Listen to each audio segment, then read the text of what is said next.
কাউকে ভালোবাসলে প্রকাশ করবেন না। যদি সে জানতে পায় তাহলে সে আপনাকেই বাঁচতে দেবে না। সমান্তরাল পথের বাঁকে তোমার পথে দিশা থাকে, সে দিশা। আমার নষ্ট হয়ে যাওয়া প্রতিটা সেকেন্ডের মূল্য দিতে হবে। তুমি অনেক ক্লান্ত হয়ে যাবে, তুমি পানি পান করতে যাবা কিন্তু বিষ পান করা হয়ে যাবে।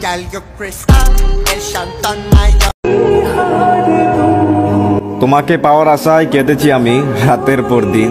চিন্তা করেন না ম্যাডাম, ভালোবাসার দাবি নিয়ে আপনার সামনে আসবো না কোনোদিন।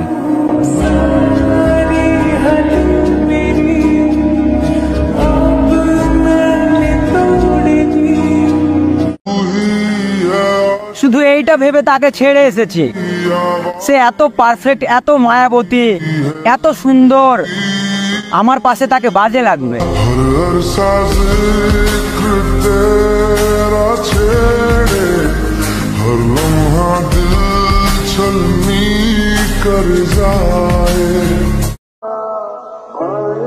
কি আজব তাই না? কিছু মেসেজ কেউ লিখতে লিখতে হাসে, আবার কেউ পড়তে পড়তে কাঁদে।